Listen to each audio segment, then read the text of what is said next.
What's up, everybody? Welcome back to the Martian and Ozzy podcast. This is our 14th podcast together, and this week we're going to be analyzing and predicting the UFC 268 pay-per-view going down from Madison Square Garden this Saturday. I'm joined by my co-host, as always. How we doing, Ozzy?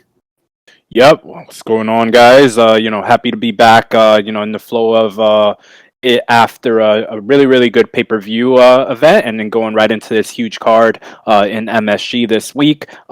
Just getting really into the flow of just betting overall across sports, and came out really nicely in the last few weeks. Recap that last week for us on your Bet MMA while you're at it.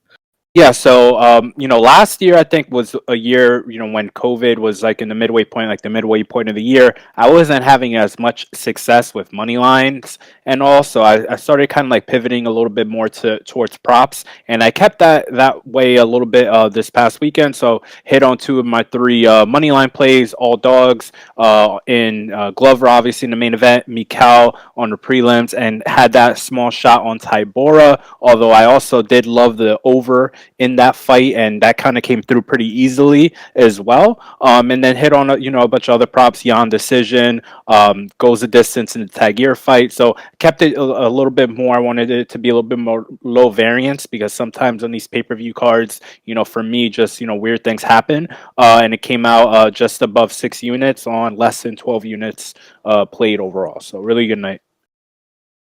Nice. And just a 1.55 unit profit for me. I think I have profited in about 6 UFCs in a row, though. So we're on a pretty good streak, and finished October like over 17 units profit on my Bet MMA. So we're on a good roll here, and we're going to keep that rolling into this card this weekend. 14 fights, Madison Square Garden. Got an incredible main card, some really good prelims. Great title fights, and some lesser prelim fights as well. We're going to start with those lesser prelim fights. We're going to get into the first fight, flyweight division, where we have Ozzy-Osbourne as the minus 183 favorite. Carlos Vergara, CJ Vergara, making his UFC debut, plus 158. And you can start this one off, Ozzy. What are you thinking about this one? Two pretty inexperienced guys. Yeah, sure thing. So, it's a fight. We have Vergara coming off a Contender Series win, where he just finished I think Bruno Correa really quickly. He's a guy who he'll fight in both stances, southpaw and orthodox, but he's really coming forward very aggressively. I personally was on Correa in that last fight. I just thought that he'd be able to mix it up more, and probably take advantage of the ground game of Vergara. O'Day got hit with that flying knee in his first attempt. First fight at 125 against Kopp. This is a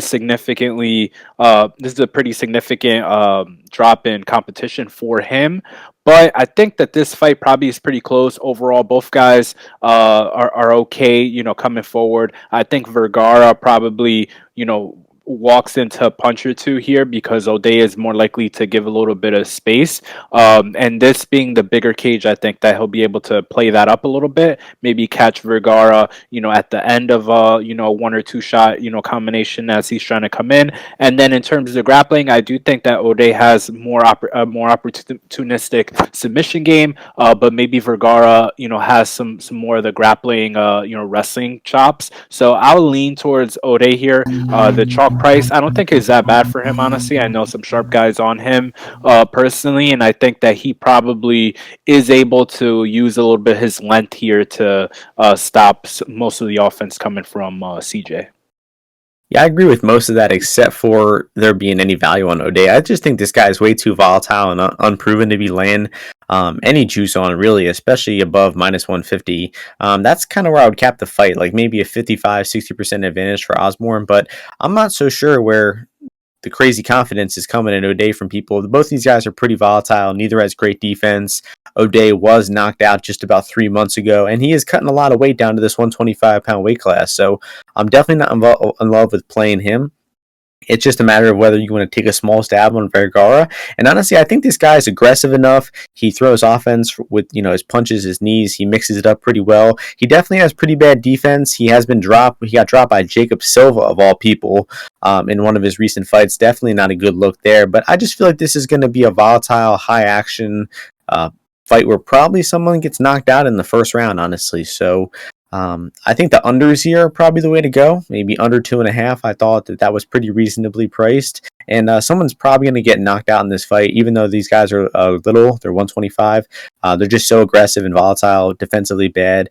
I expect one to get knocked out. I don't think any grappling is going to happen either. Neither of these guys really likes hitting offensive takedowns. So if anyone's grappling, it's going to be O'Day. So I'll slightly lean O'Day as a straight up pick, but Vergara is probably the side at plus 158. And that's going to take us to the next fight in the featherweight division, where we have Melsik-Souza as the minus 300 favorite, taking on Bruno Souza, plus 250 underdog. Ozzy and I are definitely big fans of Melsik. We were both, sorry about that motorcycle, but we were both pretty high on him in his last fight. Knocked out Colin Anglin in the second round and just looked really solid in that fight. Looked really good in the Contender Series. And I think this guy is steadily improving, comes from that kickboxing background, but has some good get-up games. I think the last podcast, Ozzy mentioned something about he knows a good grappler that the Melsik is training with, and it showed in that fight. He got briefly taken down, but did a good job getting back up to the feet. And, looking at the footage of Souza, pretty underwhelmed by everything I saw. The guy's a decent offensive striker, but he's been hurt by punches before. And I just don't think I want to be backing any type of striker against Melsik. I mean, this guy's a nasty striker, and if I were backing anyone against Melsik, it would want to be a pretty dedicated grappler, and I just don't see much grappling at all from Souza. Haven't seen him initiate many offensive takedowns throughout any of his fights, and actually saw a pretty bad defensive grappling from him, so I'm not too impressed with anything from Souza. I think he's probably, drawing dead here, honestly. I think he's going to get outstruck. I don't think he has the grappling to take Melsik down, and I think we're probably going to get another Melsik beat down and hopefully a finish. So maybe some value on the the under here. Maybe Melsik knockout inside the distance. And what are you thinking about this matchup for our boy Melsik? Bruno Souza, short notice, he is like a new style Brazilian weasel kind of fighter, where he's just kind of like picking at you. He doesn't really win fights that clearly. If you give him some opportunity, like, he'll take it. He's pretty competent, but he's just moving around the cage, like, with doing karate stuff on the feet. Doesn't really throw strong punches. When he does throw, he'll throw those, like, where he's like walking his stance, like those Stephen Thompson punches, but just not very active. A little soft. I feel like if Melsik is able to hit the body here, this guy could go down. But this guy's the weasel, man. I know guys have lost money fading Bruno Souza. I don't know how many occasions I've bet against him, but he's definitely won a few fights that you would think that he wouldn't win. But Melsik on the feet, he's really powerful. He's quick. He makes sure the fight is on his pace. And I think that Souza, I don't remember if he goes into southpaw very often, but I think Melsik should be able to leg kick him pretty often just because of how bladed Souza's stance is. But Souza's tough, man. He's been 5 rounds before. He was 5 rounds in his last fight. That was a fight that I was against him with Javier Garcia, but he went 5 rounds there, so he's got good cardio. But I think Melsik is definitely the better fighter at 3-1. He's a pretty big size favorite.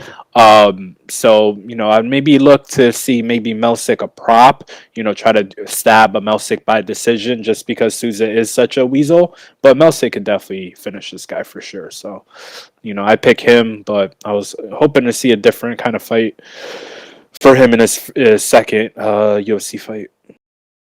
Yeah, he was about the same price as Laramie, honestly. And Laramie is, not good, but he's probably a better grappler than Souza. So Souza might be getting a little too much credit, honestly, in the betting line. That's going to take us to our next fight, which takes place in the light heavyweight division. Bit of a short notice matchup here. We have the short notice Justin Jacoby as the minus 350 favorite. John Allen plus 275. Allen was supposed to fight. Who was he supposed to fight? I had a bet on him against Kamur. Yeah, Alexa Kamur, who is terrible. Unfortunately, Kamur got pulled out within the past weekend. Dustin Jacoby is the one filling in, and he's a pretty significant favorite. So what do you think about that, Oz? You think that minus 350 is justified, or do you think that's a little too wide? Well, I mean, you have to look, a little bit further and try to look at the fights and how John Allan, or Allan, I'll just call him, fights. And I mean, I think it could be a fight that potentially he can make a little bit closer. But the thing with Allan is he doesn't really have any really good offense of his own, right? Like he's pretty sloppy overall. I don't think he's a particularly good grappler. So which is the only thing I think would be of substance here against Jacoby. Jacoby here will have I guess a little bit of a reach advantage. And just on the feet, I don't think that Allan, poses enough threats in that big cage for him to make Jacoby uncomfortable. But I'm not playing Jacoby at minus 350, so a little bit of a moot point there. But I could see this fight. Jacoby was able to knock out Stewart, but I'm like I say it often. I'm not convinced off of one knockout that a person is like a knockout artist, which you've seen in the past. And I don't know how many times Alon's been finished, but I don't think it's too many. So I'd probably be looking maybe at the over for Jacoby to get off, start off a little bit slower because he's fighting a guy with that he's not as familiar with. And Alon's never been knocked out. Going looking at it, but he's only been to 3 decisions. So I'd take Jacoby, but total pass fight for me. Yeah, I like Jacoby. We both kind of endorsed him pretty heavily last fight against Stewart, which was just a really good matchup for him. But looking at his recent run since he came back from his kickboxing stint, he's had 2 dominant decisions over 2 low-level guys, 2 knockouts over 2 mid-level guys, and then the 2 best fighters he fought, he had really close decisions with both guys. Squeaked out a draw against Kudalaba, and a lot of people thought he lost that Maxim Grishin fight. So I like Jacoby. I think he's a really fun striker to watch, a really skilled striker, and he also has pretty solid takedown defense. But he can be pushed against the cage. He can spend a lot of time, in those cage push situations. And I don't think he's some like defensive mastermind or anything at range. And we saw that in the Justin Ledet fight. Some of those exchanges were real close. And that fight did not look exactly minus 300 in the short time that it lasted. So I feel like Allan has the necessary skills to make this closer than plus 275. Just rewatching some of his footage, I think the guy is a decent distance striker. Was having success versus Dolidze at range, Mike Rodriguez as well. And he does shoot takedowns somewhat often. He hit a lot of takedowns on Rodriguez, hit a brief takedown on Dolidze. So we're not talking about the highest level competition here, obviously, but the guy is a somewhat well-rounded fighter. Like you said, he's never been knocked out as well. So I think that he can, cage push, maybe attempt some takedowns, and hold his own at distance here to make this a little closer than plus 275. So I'd say, a very small half unit or less bet on Allan here is warranted. But definitely got to pick or lean towards Jacoby by decision. And that's going to take us to the next fight, possibly the main event of the card. Hearing a lot of chatter, a lot of buzz in the casual community about this fight. I mean, everyone around the world is talking about this fight. John Villante as the slight favorite, minus 131, taking on Chris Barnett, plus 111. Emotional moment in MMA. John Villante announcing his retirement this week. This will be his last MMA fight. So, what kind of emotions does that bring up for you as a New York MMA legend? I as John Villante, New York MMA legend. Let's just specify. Yes. Yeah. So, Villante. I tell people all the time, man. Villante in MSG is a different kind of beast. I'm a big Villante fan. Was on him huge against Maurice Green, and he like hyperventilated, and I mean, there's like nobody could ever forget that fight about how Villante drops him and is still able to be submitted by like an air choke. Is crazy, but Villante, this heavyweight run has not gone great for the guy, and if you think about his last light heavyweight fight, he got put down by a body shot. So he is retiring. I was in the building to just add more credence to Villante and MSG when he fought Corey Anderson. And I, pretty good seats. Me and a few guys there definitely bet it. We were saying how Corey's coming off that win on The Ultimate Fighter. We were thinking that he's, go far. And we were talking a lot of shit about Villante, I'll tell you, first 2 rounds. And it so happened that right next to us was Jean Villante's family. Like his cousin and her dad, so his uncle, were literally sitting right beside me. So they're like, "Hey, don't talk about the guy like that." And I'm like, "Hey, I'm just calling it how I see it." And then when he knocked Corey Anderson out, obviously everybody went crazy.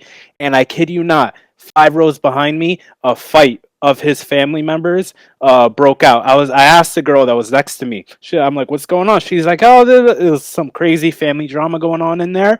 But Villante here, he's fighting Barnett. This is a fight that they're giving Villante. They're like, "Come on, bro! Like, you should win this fight. Like, you got teammates on the card, Clearly. training. Like, what? Come on, bro! Like, you got a new baby. Like, come on, get something done. Last UFC fight." But Barnett, the guy's weird fighter. Like, he moves pretty quickly in spurts.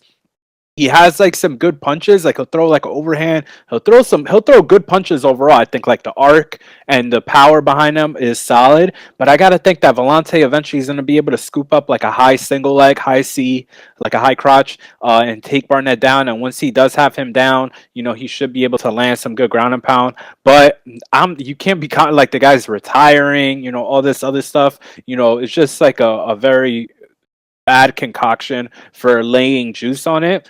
I did get a small ticket at like plus 110, but I would not advise anybody laying that juice right now because it does add up, and Villante could lose here. But I think he's really savvy and even slowing down the fight, so I'd lean with him. Yep. Same boat. I was also in the building for that fight. Back in Newark, New Jersey. I was Prudential Center, right? What was I thought that was MSG, but yeah, I guess no. It was way before that. Villante in the Northeast is a different beast. That's what I meant. Yeah. The tri-state area. Vegas is not for him, man. There's too many distractions for Villante down there. Yeah, and Villante, it's a fat guy kickboxing fight. I gotta trust the more experienced guy. Villante, Barnett looked terrible against Rothwell. I think Villante, even the most recent version of him that showed up against Collier, still probably beat Barnett. So I'll be siding with Villante as well. I took some, plus 116 a couple days back. Hopefully he comes a little lighter, man. Like 235 Villante. Come on, brother. Oh yeah, he did show up like extremely obese for the Green fight. Showed up at 255 pounds. He showed up 243 last fight. So like he's taking it a little bit seriously. Like let's hope that he weighs under 243. Yeah, just think about that. He was like minus 180, 175 against Collier, and here he's only like now even minus 130, 125. Yeah, I mean, Barnett is terrible. Yeah, true. Next fight, welterweight division. Ian-Garry making his UFC debut, minus 370. Jordan Williams, plus 295. So I'll start this one off by saying I think this line is a little bit wide. You got Garry, who is a Cage Warriors prospect. Only 7 wins. Hasn't fought the highest level competition, but that's Cage Warriors for you. They have some decent competition over there. But it's not like we see a wealth of guys coming over from Cage Warriors and having like immediate success. I mean, Jack Shore, the other British guy I'm thinking of, who the hell knows? Nathaniel Wood.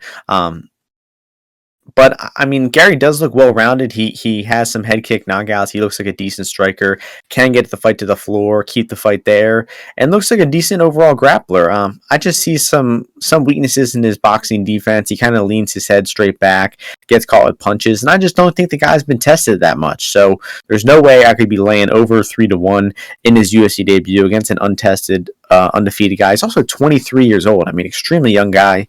But he's training at Sanford MMA, training with some really good guys over there, welterweights and middleweights. They have a great stable.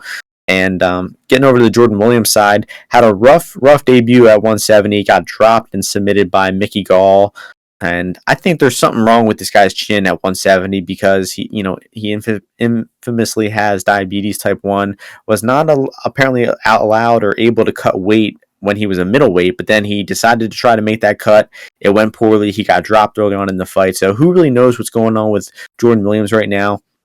But the guy I saw in Williams a few fights ago against Kurmagomedov in the Contender Series, I mean, that guy is a good fighter. And if he shows up again against Garry, he's going to make the fight extremely competitive. I mean, the guy knocked out Gregory Rodriguez too. So Williams has some skill. It just seems like he's going through like a rough patch right now. And I think that, that's kind of a recipe for a good underdog bet at this 3-1 underdog price for Williams. So another situation where I think a small half unit or less bet on Williams is warranted.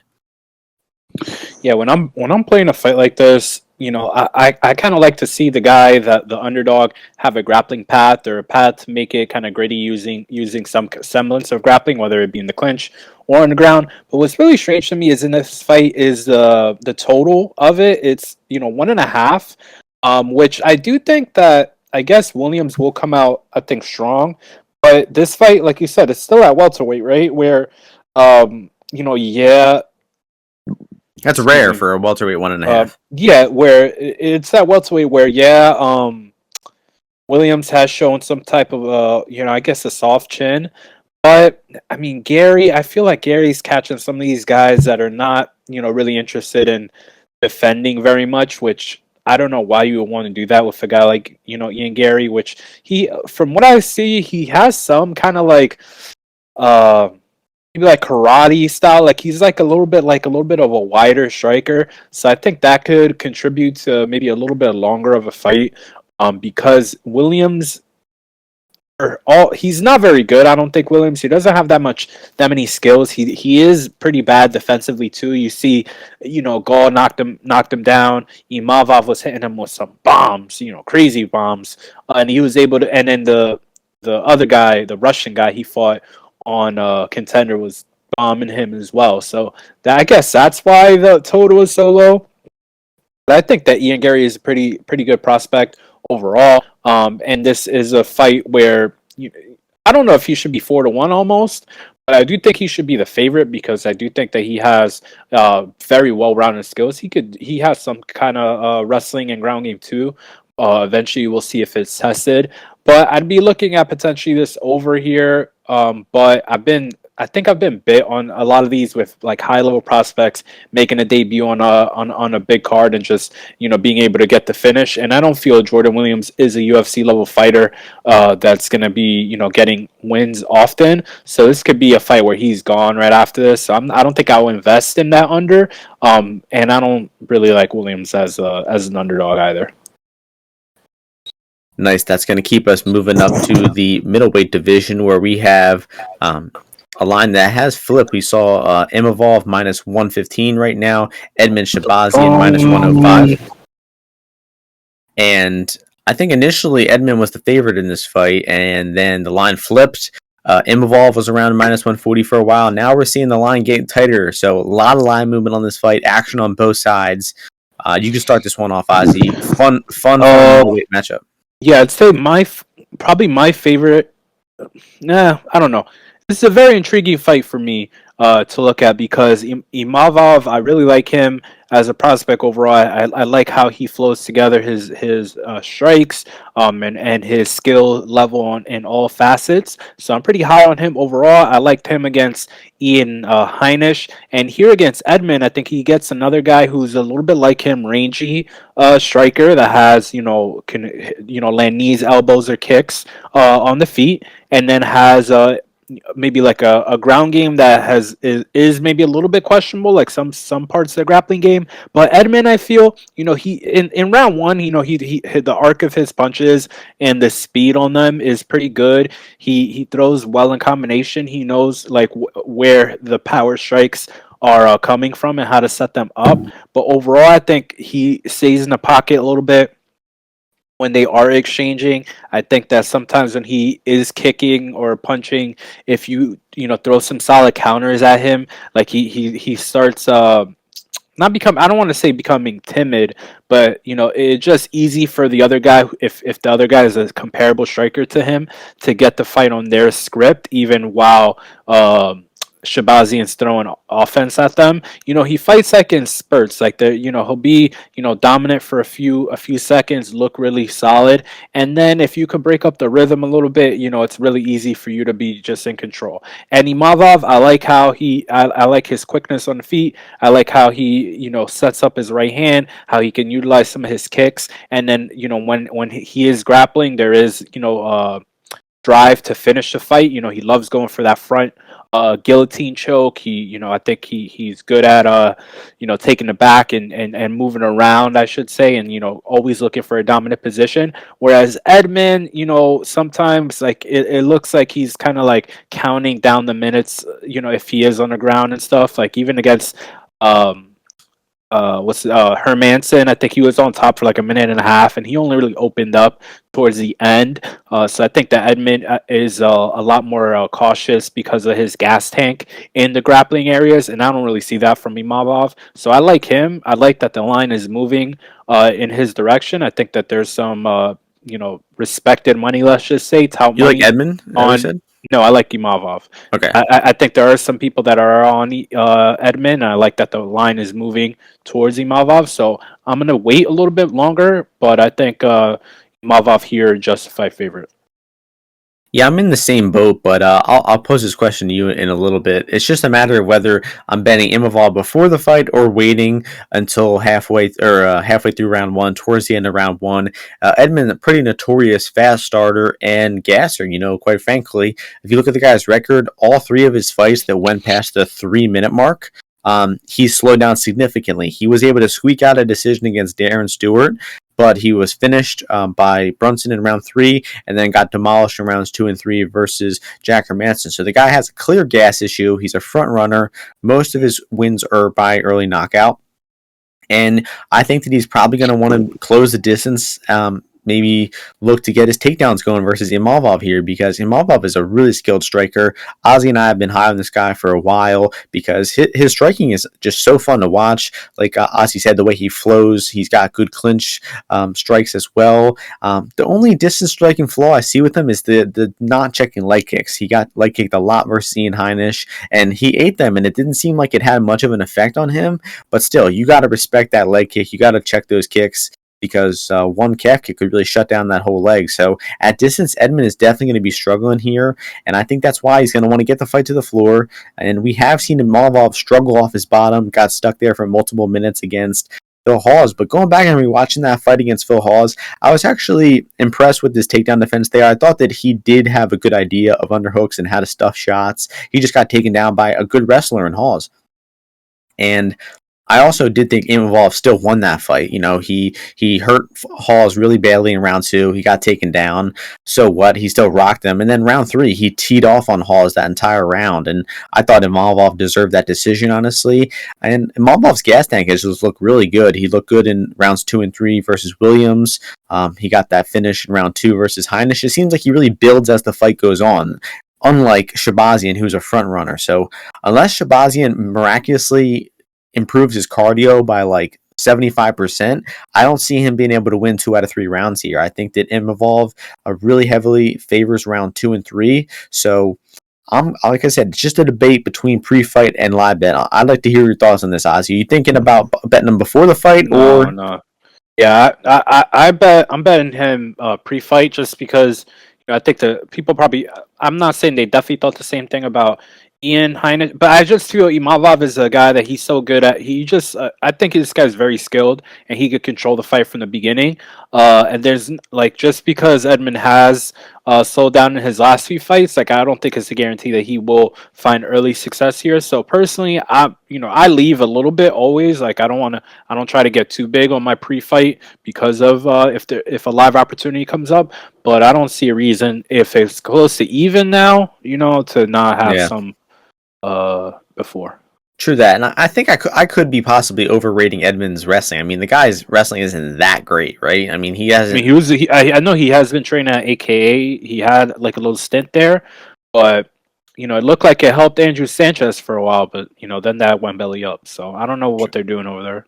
True, and Edmund has taken an ass whooping in both of his recent fights too. I mean, he got Hermanson whipped his ass. Yeah, yeah. I loved that was a fight right there where I guess going back into it, I think I had $5,000 on Jack pre-fight, and imagine if I would have waited, he was plus 250, 300, yeah, crazy. After the first round, which.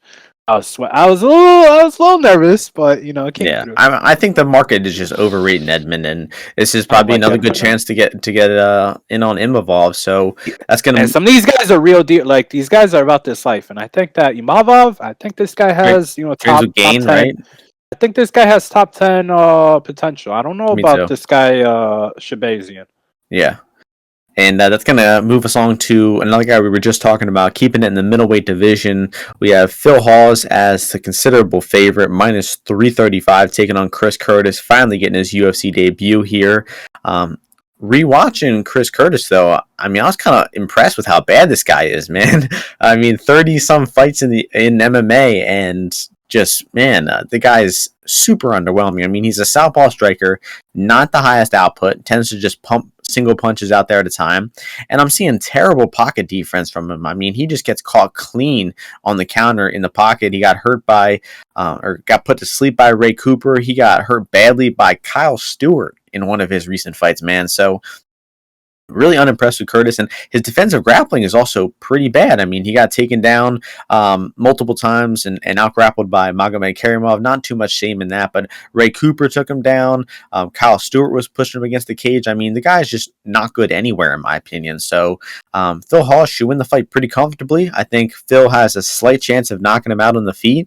But Phil is not the greatest striker. He has a bit of a suspect chin as well. So I think the easiest path for Phil would be to wrestle. And, the only hesitancy I have around Phil is that the guy has had some cardio problems throughout his career. It did look good in his last fight, winning a dominant decision over Kyle Dachhaus. But I still think the guy is on like energy saver mode, and he's not, quite the proven commodity to be laying minus 350. So I think Hawes wins and probably covers minus 300, but still not a guy I would parlay or bet, with much confidence. Yeah, so this fight, I'm on I'm on a little opposite of you, where I don't think Chris Curtis is as bad, like definitely not as bad as your assessment is. This is a guy who, you went down the list, has fought a lot of guys. He is low volume. He does, get stunned, a lot, I guess, but he's kind of just a little bit lazy. I think this guy before, he's been dying to fight in the UFC, could never make it in, trains all the time. You hear about him at sparring with Sean Strickland and stuff in the gym all the time. But this guy's had 34 fights. He's only been knocked out one time in his career. And that was that Ray Cooper fight, as you mentioned. We all know Ray Cooper hits like a truck, like a proverbial truck, Mack truck. And he's been the distance 17 times overall. Phil Hawes, on the other hand, has only been to the scorecards twice. He has won both those fights, but like you said, Imavov, close decision. You thought Imavov won. And the Dawkins fight, also a close decision. So, I think that Curtis here, from that lefty stance, I like some of the stuff that he does. He goes to the body pretty well. I think he hurt Kyle Stewart, I think it was, to the body before finishing him up to the head. He's been very active this year. This is going to be his fifth fight, actually, in this year. And they were supposed to fight, I think, like 3 weeks ago, something like that. And Hawes needed some more time to drill some freaking combos or Henry Hooft or something. I think he was uncomfortable with fighting a southpaw on 1 day's notice. So I think Curtis here should be able. I think he's gonna be able to keep it on the feet, honestly, unless Hawes really sells out. I think maybe if Hawes is able to ride up into a body lock, a strong body lock position where he could squeeze and take him down from the clinch. I think that is possible, but I think at distance, he's going to be able to defend the takedowns. And I favor this fight to go to the scorecards personally, even though Hawes, I think Curtis has a good left hand and Hawes' chin is kind of suspect. I think I like this fight to go over. And I do think that Curtis has some outside of a shot, but I think that Hawes is going to get out to a lead, and it's just going to depend on his gas tank, letting Curtis come back into the fight. But I think this is going to be a fun fight, I feel. That will go the distance, is my prediction. Interesting. Yeah, if anyone's finishing it, I think it's Hawes. I mean, I'm sure his no scorecards is pretty juiced, probably in the minus 250 range, but that wouldn't be a bad way to play Hawes.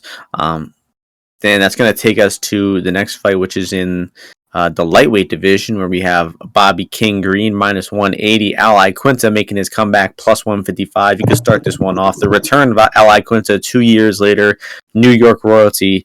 What are your thoughts on this matchup? Yeah, interesting fight for Al to come back on. A guy that's been out, like you said, for I guess close to 2 years, and fighting a guy in Bobby Green who is so active. So interesting matchmaking there. I was watching again. I think that you have mentioned that the Bobby Green fight or the Al Iaquinta fight versus Dan Hooker was very comparable. I think the fight actually a little bit more with Kevin Lee from what I saw, just because in that first round, Kevin Lee was staying in, not looking the wrestler pretty much at all. And he was just throwing some of those straight shots, and jabs from the southpaw stance that like Bobby Green likes to do. And he wasn't moving, throwing too many hooks and stuff, which I think Green does not take advantage of enough. So I think in this fight, Bobby Green should be able to keep Al back a little bit with all those straight shots. He has really good volume, and Al he just gets hit pretty squarely very often, and I think that's been what's plagued him in his whole career. I think like even I don't remember. I didn't watch a fight again, but I think even like Diego Sanchez is like able to land like jabs and shit on Al's face, which he makes it easy for. I think he wants to like pull back or lean to the side or duck his head and come back with a big right hand or a left hook behind it. But I think some of his reflexes have been slowing down a little bit. I know he has been having some knee issues of late or in the past, or I think that's why the hiatus has come. But overall, I think he's a pretty solid and good striker on the feet. The fight is heavily juiced to go over, right? To go the distance, but Al decision is plus 300. So I think they're thinking that his best shot or his only shot is to knock. I don't know because they have KO at 450. I'm seeing 550, and I'm seeing decision at plus 300. So Iaquinta knockout plus 450. Yeah, I'm seeing that. So that's terrible. So Bobby Green, he's really good at shoulder rolling and all that. But I think Al here, I really want to probably bet him, even though given that it's going at this price here. But just Bobby Green is pretty reliable to land punches, go forward, keep the volume up, win close rounds. Whereas Al, I think needs to rely on hitting a few big punches around, doesn't use his leg kicks enough, and also does not shoot takedowns, even though I think his wrestling is pretty good. I would not be surprised at it Al takedown here, but Bobby Green's a really tough guy to hold down. So this is a fight where I'm gonna just back off on, not have any action on whatsoever. But I do think I'd probably pick Bobby Green to just out volume Al and avoid the big punches for a decision win. Yeah, I'm going to be picking Green here, with pretty confidently, and I'm thinking about honestly betting him on because rewatching that fight of Iaquinta and Hooker, I know Hooker is a great fighter, but Iaquinta looked pretty terrible in that fight. Wasn't checking leg kicks at all. Was getting hit with a lot of straight punches down the middle, and just seeing the way that Hooker landed his jab and was able to just land his punches with such high accuracy made me think that Green's probably going to do the same thing.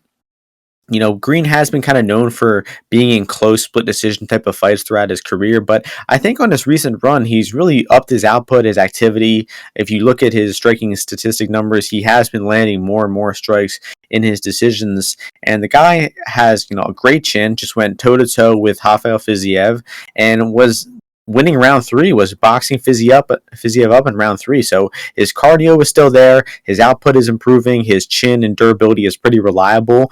And there's just a lot of question marks with Al Iaquinta. I mean, this guy could be in terrible, terrible shape. Like his ceiling could be, I don't even know what I'm trying to say. His ceiling could be a lot higher than we're thinking. The guy at one point, Al Iaquinta. Why would his ceiling be higher? Maybe I'm thinking maybe I fumbled the words there. Maybe his floor is lower than we think. Like he could be washed. You know what I mean? Like he could be not even remotely competitive. No way! Are you fucking crazy? It's Al Iaquinta. Yeah, he went 3 rounds with Hooker in Australia, dude. Yeah, that was 2 years. That was 2 years ago. That was 2 years ago, and a lot of here. He went 5 rounds with Khabib. Are you nuts? That was a lot of houses what you just said, brother. That was a lot of houses. Bro.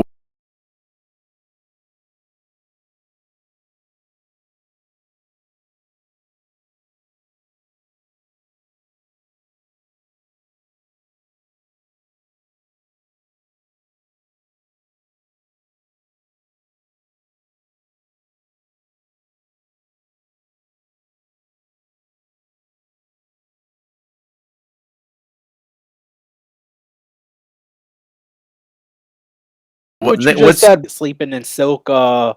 Well, it's gonna be nice to see him back. It's coming back for a reason, bro. This guy's coming back for a reason. He's not fucking around. He's 34. He's still got fights left. I mean, I don't believe and Allen has never been destroyed. Even if like you want to say that Cerrone fight or that Hooker fight, still competitive. He was landing on those guys. Yeah, I don't know. I think he's been destroyed in 3 of his past 4 fights, to be honest.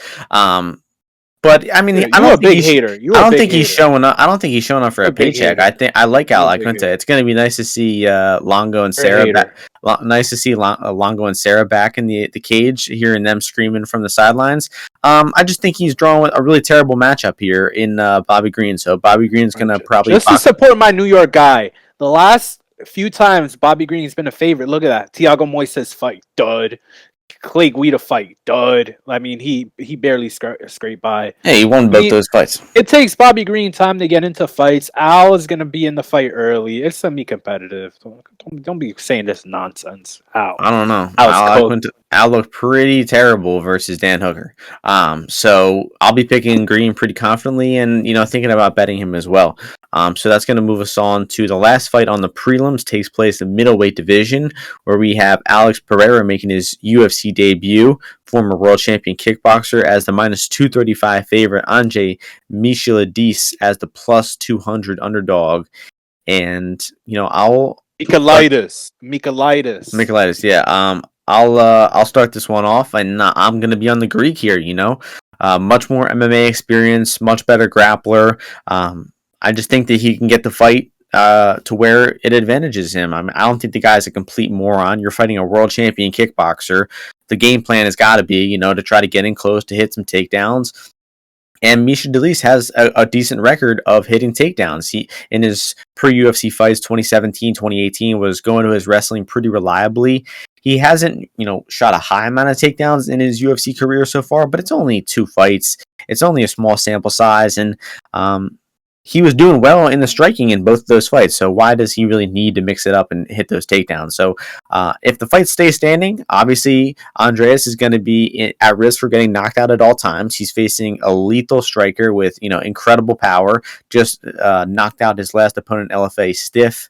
That guy was literally stiff on the mat for 10 minutes after that punch landed. So I'm aware of the risk when the fight is on the feet. I just think that Andreas is crafty enough to get the fight in the clinch to hit takedowns, and I think that if Andreas is hitting takedowns, there's a good chance that he's winning rounds, he's winning the fight, and I'm picking him straight up. I don't care that he's plus 200. I don't care that he could get knocked out on the feet. If this fight goes 15 minutes, if this fight has any grappling involved, I think Andreas is going to look super live at plus 210. So I'm down for a bet on him, and pass it over to you for the last prelim fight. Listen, I don't give a shit about this fight. I don't know why they made this a prelim headliner. Pereira fought like 2 months ago in kickboxing. I don't know what this guy's jiu-jitsu looks like. Even in kickboxing, to me, I'm like, whatever. Like, I can't really translate or cap that stuff. Is he a really good, kickboxer? Does he just really hit really fucking hard and is tough? Michadilis, he fell out of the cage almost in his first fight, lost me a ton of money on the over, and then had that shitty fight in his next fight against KB. So I don't care about this fight. I'm not giving a pick. Whatever you said, we'll go with that. I'll go to the main. Let's go to the main card. We got the Ozzy stamp of approval on the Greek money line. Let's go. That fight though. Who cares? So this fight is actually now the main card opener. It was not supposed to be up until today, but apparently they're spacing the card out differently. They didn't want to have Whitman, Duke, Gaethje, Rose, and Usman back to back. So now the main card opener is Justin Gaethje as the minus 215 favorite. Michael Chandler plus 185. Yeah, you didn't know this? No, really? I don't think it's the worst decision. I don't think it's the worst. It's gonna get the card off to a great start. Burgos and Quarantillo are gonna keep that pace up. The only fight. So hold on, what's the goddamn order? I think it's Gaethje, Quarantillo, and then Edgar. Okay. All right. Yeah. Go ahead. You start this one off. I mean, it's hard to fuck up the order. Like I said, I mean, those are pretty guaranteed banger fights. Michael Chandler. Gaethje, yes. Go ahead. Yeah, so we're starting. Let me scroll down to my notes here. So I'm favoring Gaethje. I'm definitely not favoring him to the point minus 210. I think this line is getting a little bit out of hand. I think Chandler's wrestling chops could make this fight close in a 3-round fight. If it was 5 rounds, I definitely have to lean towards Justin Gaethje at this price of 215. But 3 rounds, these are going to be high action rounds, and I think that Chandler could, make this fight close with the takedowns. We did see Justin show some bad takedown defense, some bad decisions on the ground, but obviously against the best grappler in the history of the sport, Khabib.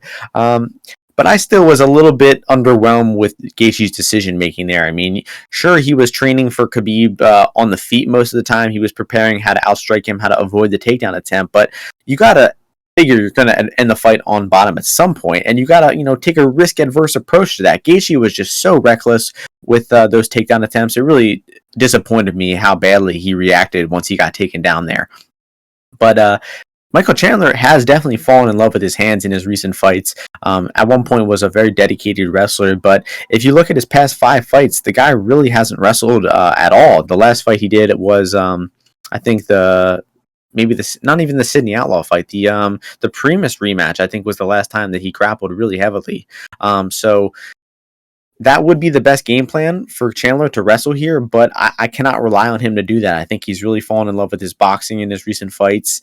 We had a brutal loss on him in this last fight against Oliveira.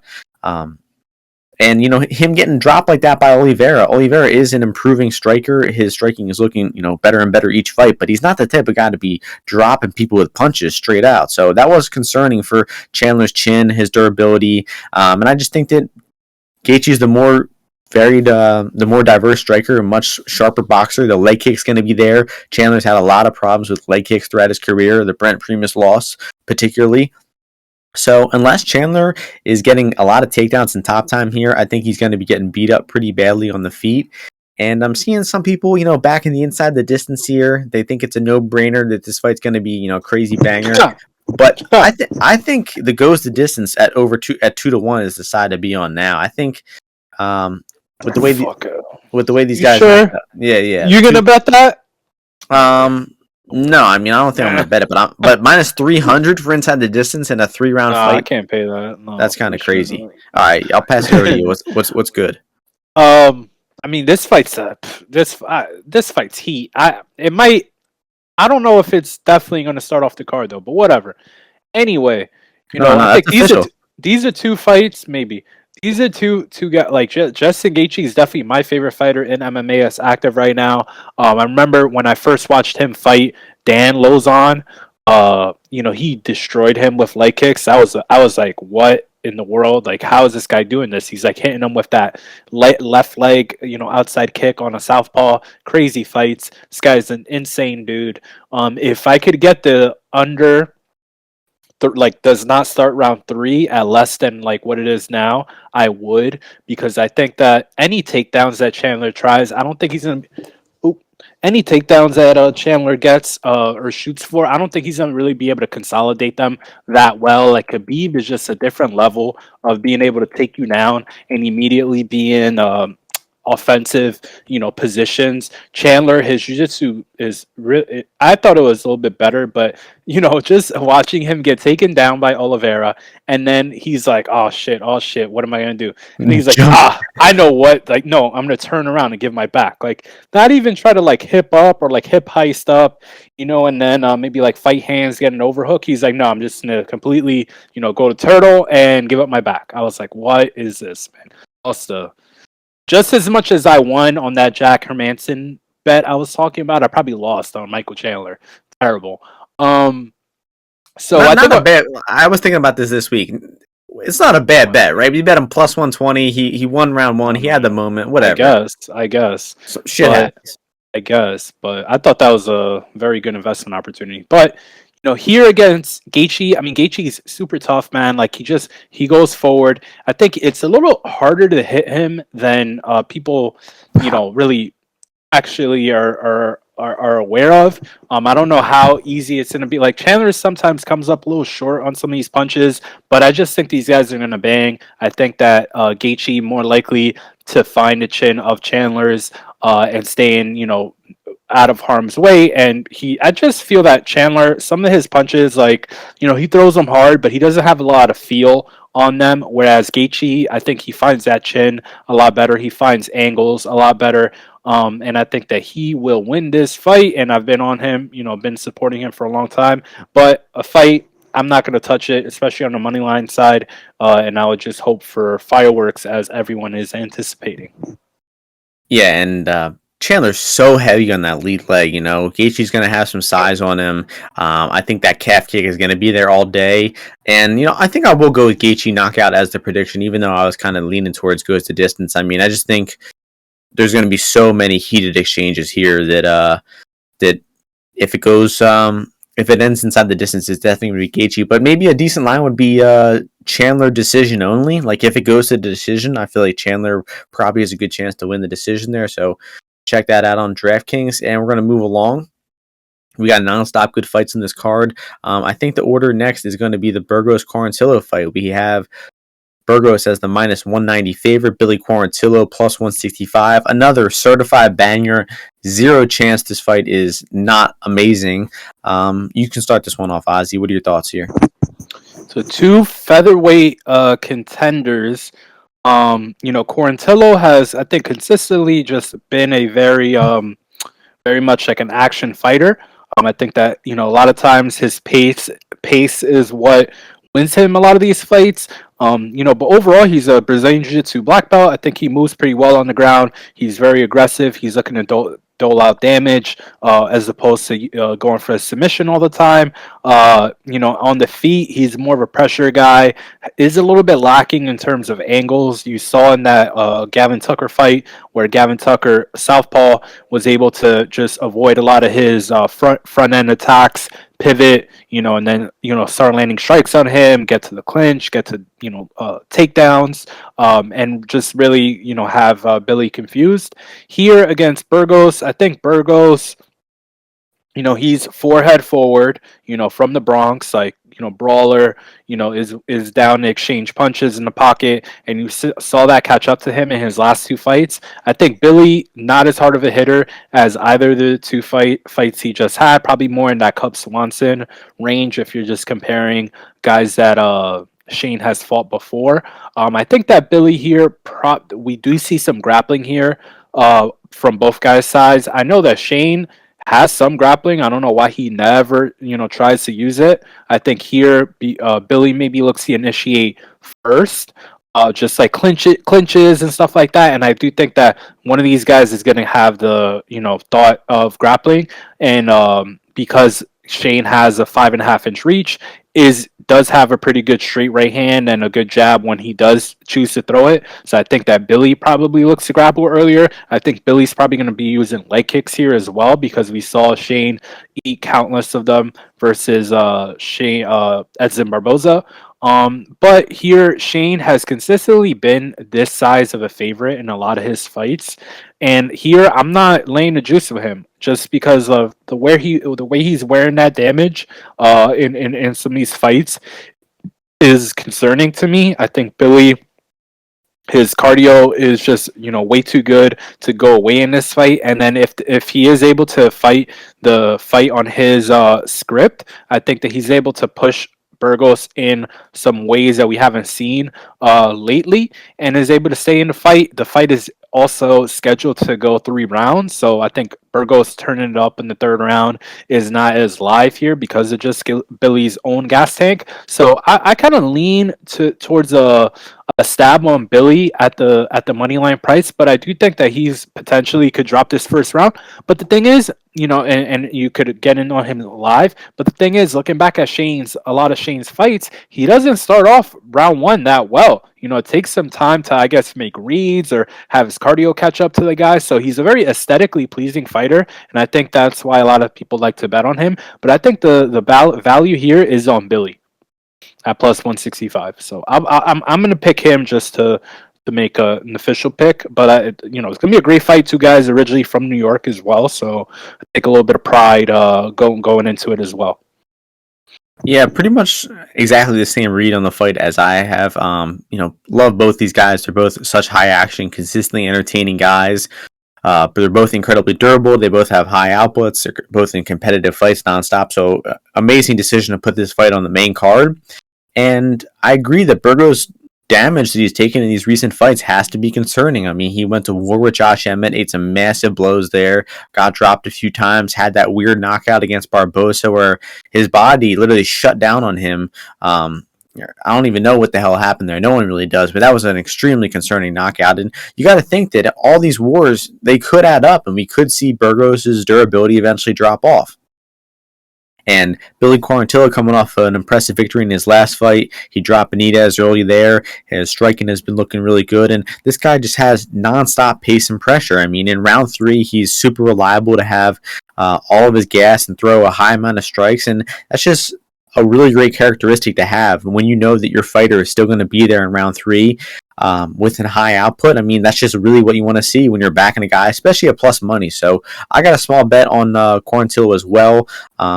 Just about a half unit. Maybe I'll go a little bit more if the odds maybe go up a little bit. But I just think this should be closer to maybe minus 170 for Burgos.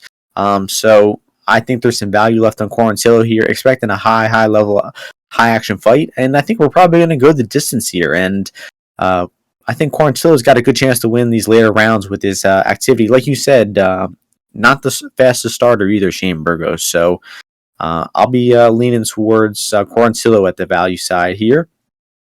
And that's going to take us to another fight on the main card, another incredible matchup. We have Marlon Vera as the minus 173 favorite, Frankie Edgar plus 148. Incredible matchup. Love both these guys as well. I'm cheering for Marlon Vera to win the fight, but I think I will be betting Frankie Edgar here. Ozzy and I have been talking about this matchup for a few weeks, and you've been talking shit about Frankie the whole time. Yeah, I know, and I still, like I said, I hope he loses. But I think I just got to take the value side here, plus 150. I just think that Vera gets taken down and put on bottom by so many different guys that if Frankie shows up here with 3 rounds of cardio and has the right game plan to wrestle, he could easily win the fight. I think that he's going to be in some trouble on the feet. I do think that Vera is the much better striker at this point in their careers. I love watching Vera strike. He's so versatile with his offense. And he's going to be probably busting Frankie Edgar up on the feet while it stays there. But I think Edgar will come in with the right game plan to wrestle. He hasn't really wrestled to a victory since Yair Rodriguez, but that wrestling is always going to be in the back of his pocket. I know he's 40 years old. I know he's coming off a brutal knockout, but at plus 150, I think the price is right. I think this, especially round 1. I mean, Vera's known for losing round 1 and coming back and winning rounds 2 and 3. He's done that in probably 10 of his UFC fights against way lesser fighters than Frankie Edgar too. So, I think Frankie Edgar is definitely worth the bet here, plus 150 before the fight. If it's not looking good after round 1, I can almost guarantee that Vera is going to be the underdog in the live lines after round 1. So, I've definitely warmed up to Edgar as the fight got closer. Like Ozzy said, I was, picking Vera early on in this fight. And, gun to my head pick, I guess I'll still go with Vera. But like I said, betting my value all over Edgar at plus 150. Listen, guys, I didn't think there'd ever be a day where I'd be, still betting MMA and I'd see Frankie Edgar as an underdog to Marlon Vera.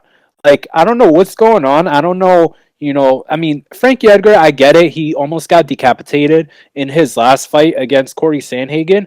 But, it's a fucking flying knee. Like, what are you going to do? Like, you're going to get hit with a flying knee like that. It's a small percentage chance of something like that happening. And if it's going to happen to you against anyone, it's against a guy like Corey Sandhagen. But Marlon Vera, man, like, he's training at Rufka with Jason Perillo. I'm seeing his sparring footage. He's like sparring with like amateur boxers and some of his stuff. California doesn't have any goddamn wrestlers. I don't see one. I don't think Ricky Simone's in there, with him training. And, you have not really seen Marlon Vera against a guy who has like heavy top position. I know he did grapple with Davey Grant a little bit, and obviously that fight went all 3 rounds and he busted Davey up. But think about it, Davey Grant was like plus like almost 300 to Jonathan Martinez. So just Frankie Edgar, this guy is still a dog. All he does is train. The reason that Martian didn't like him is because he's an anti-vaxxer. But you know, that Frankie Edgar immune system, like this guy's got old man strength. He just turned what was it? His birthday was the other day. What was 40. it? He's 30, 40. Yeah. 40. This guy's 40 fucking years old.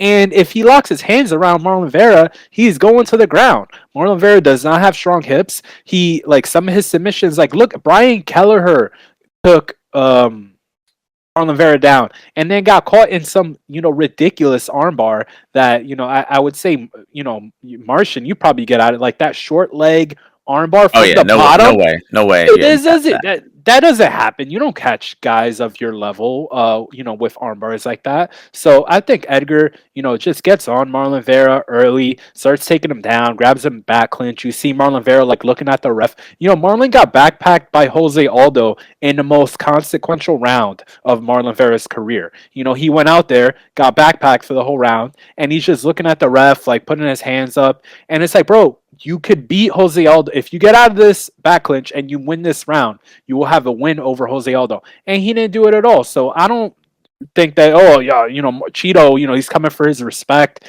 He's coming to advance his, position in the, bantamweight division. The only reason he's even in this position is because Sean O'Malley hurt his leg. I don't think, Cheeto Vera is a top 20 bantamweight, in my opinion. I think his wrestling deficiencies will show up here. And I think Frankie Edgar gets on top of this dude and starts smashing him. But people are betting. I like plus 150. I favor Frankie straight up. And if Frankie's gonna retire in MSG, I'm gonna be on the ship at plus 150 riding it. So call it a homer pick. It's hurt me in the past. I'm just thinking about how hard I'm gonna go on it. But let's see. I don't have anything yet, and the price has, I guess, stagnated here. But I think that Frankie is able to keep this guy in the back foot, probably maybe even catch a kick. Cheeto throws some of those, like some of these kicks are just not that strong, even though he did knock out what's his name, Brad Pickett, in his retirement fight. So I hope that doesn't happen again. But I'm on that fade brigade. Let's do it. I do have one question. What do you think Frankie's top game is going to look like once he gets on top here? What do you think he's? I think he's normally known for kind of sitting in guard. Landing some good ground and pound, but like I said, we haven't really seen that for so long. What do you think it's going to look like? I don't think it's going to be him sitting in guard that much because Cheeto's going to be a pest on the ground. I think that's the path that a lot of people see is like, all right, if Cheeto does take him down, or if Cheeto gets taken down, he's gonna be like pushing on the head, hipping up, dropping elbows on bottom. him. Yeah, so I think that Frankie's is gonna try to pass this guy's guard. And I don't think Cheeto has a very good bottom guard, so I think it's gonna work out for him. If anything, he'll give up a little bit of space and then try to start like doing the circling around that wrestlers do, and keeping them down. So, I mean, Frankie Edgar is a better grappler than Cheeto Vera. I'm gonna tell you right now. So let's see what happens. But I think people are thinking that Cheeto's gonna be able to finish Frankie, and I don't think that's gonna happen. So yeah, if the fight would have to stay on the feet for like 2 or 3 minutes at a time, and Vera would have to be teeing off the whole time to finish Frankie because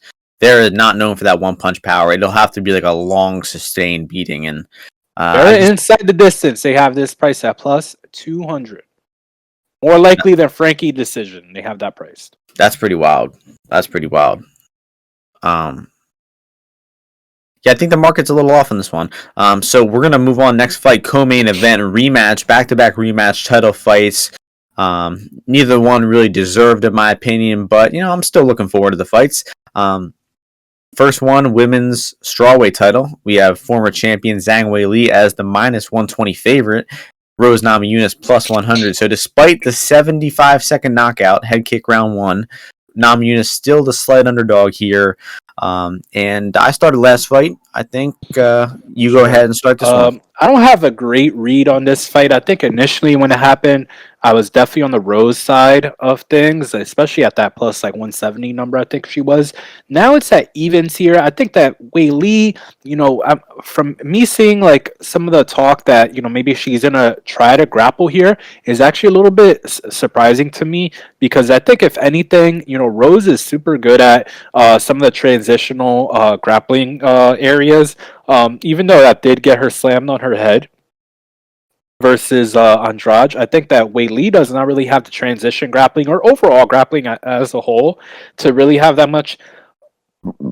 Oh man, the gas. Have that much success here. So it's I think for her she should be looking to kickbox with Rose, and then on the feet. I mean, if I think Wei Li needs to be just like really aggressive early on. I do think she has, the same as the first fight, a conditioning cardio edge. Rose starts off, she started off quick in the last fight, but usually, the fight goes in that kind of pace like it was there, where she's like kind of being, she's pretty sharp usually in the beginning, but doesn't look to throw a ton. She's looking to like, find, bigger opportunities.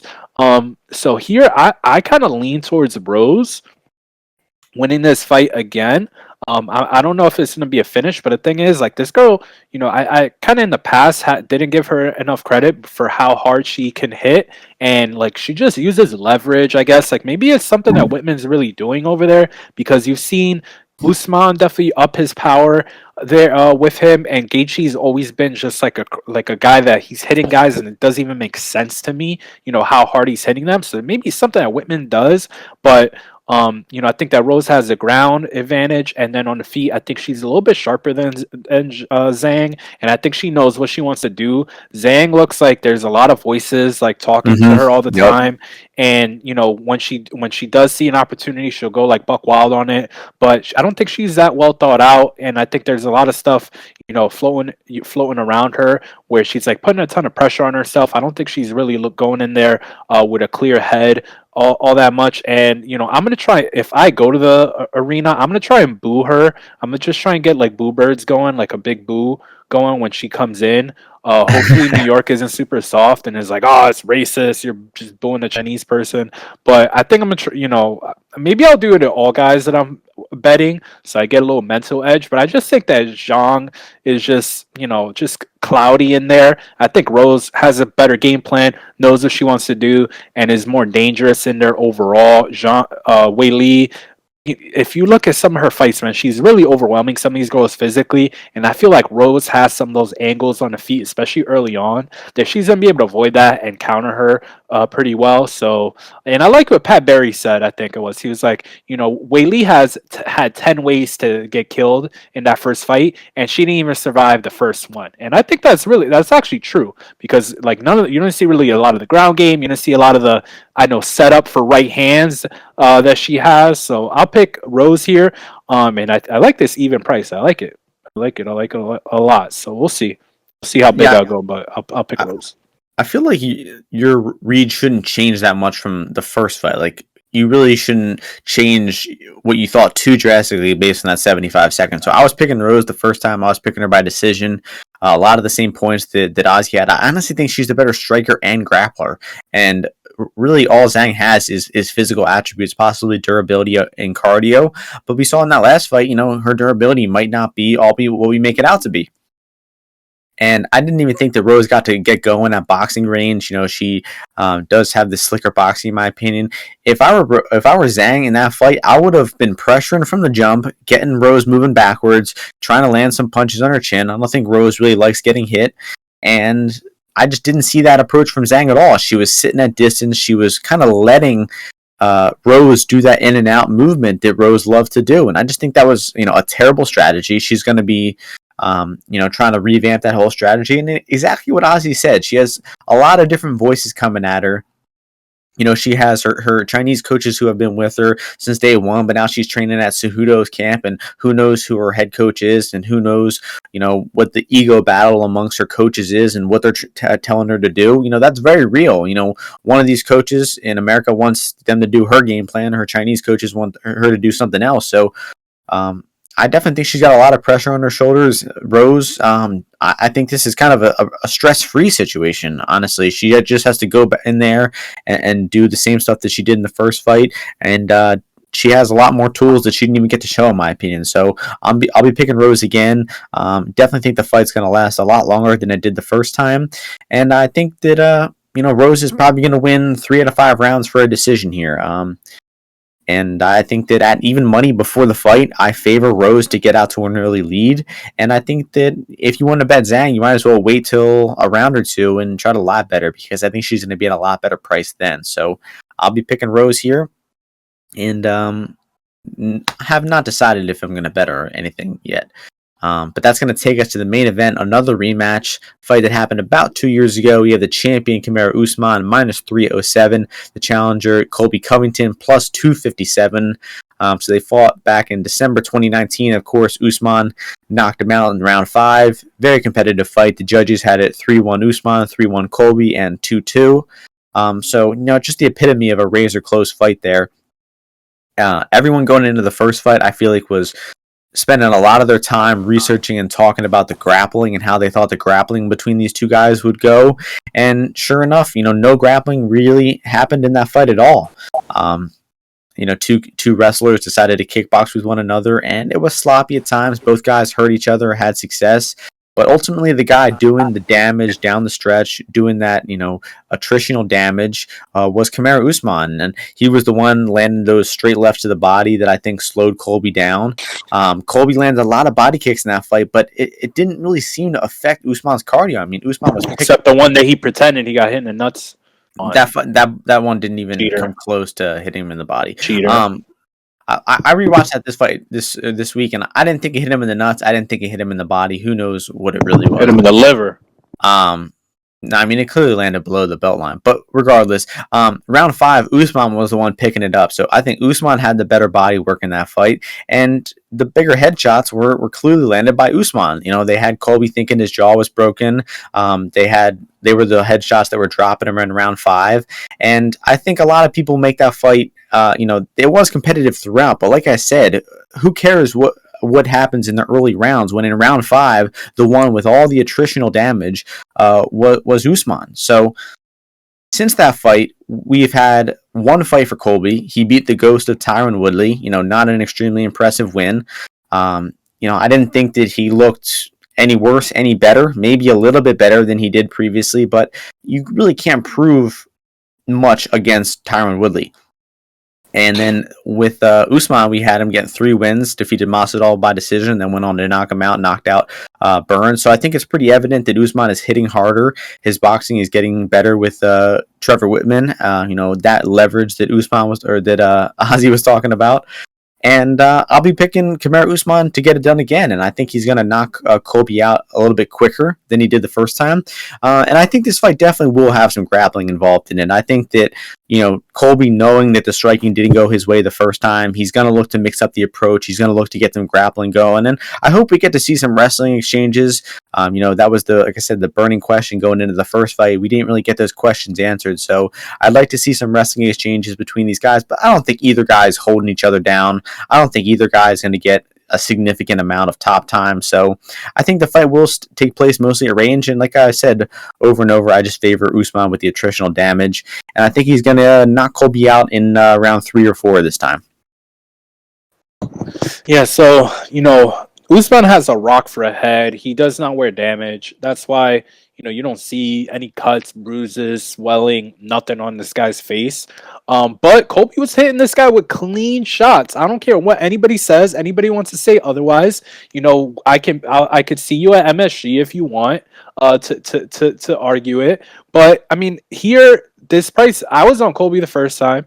Right now, this is going to be close to plus 300 very soon. I think that, nobody's really seeing this in Colby's, direction at all. I guess, Kamaru, I just think Colby fought that fight just so bad. I don't know if he was surprised that Kamaru was landing and throwing so many of these jabs from both sides. I mean, it's been a skill that he showed in this next few fights as well, so it's real for sure. And he just knows that he's got this crazy reach. He's got these probably bricks for fucking hands, and then he could just if he's really learning to push off those feet and get that substantial power into his jab, it's for sure a battering ram.